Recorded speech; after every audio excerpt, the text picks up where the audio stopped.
Hi guys, we're going to make s'mores dessert.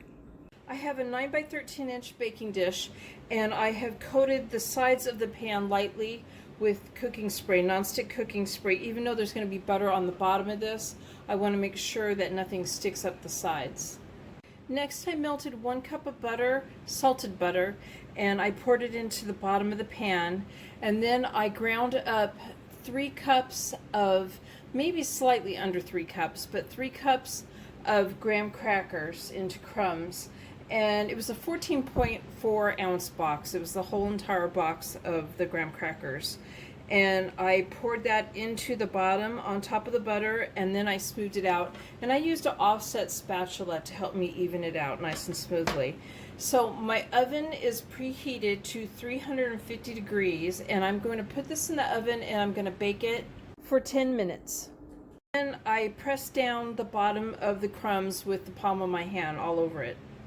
Next, I poured a 14-ounce can of sweetened condensed milk on it, and again I used a offset spatula to spread it around, and I was very careful because it will start picking up the crumbs underneath it.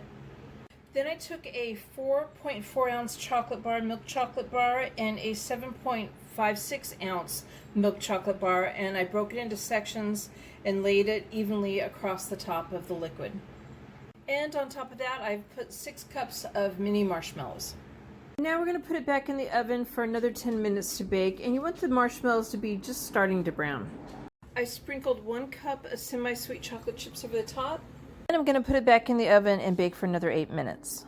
Now that it's done baking, we're going to let this cool for at least 40 minutes. So there's a s'mores dessert. I hope you guys like this video. Please give it a thumbs up and subscribe to my channel, and thank you guys for watching.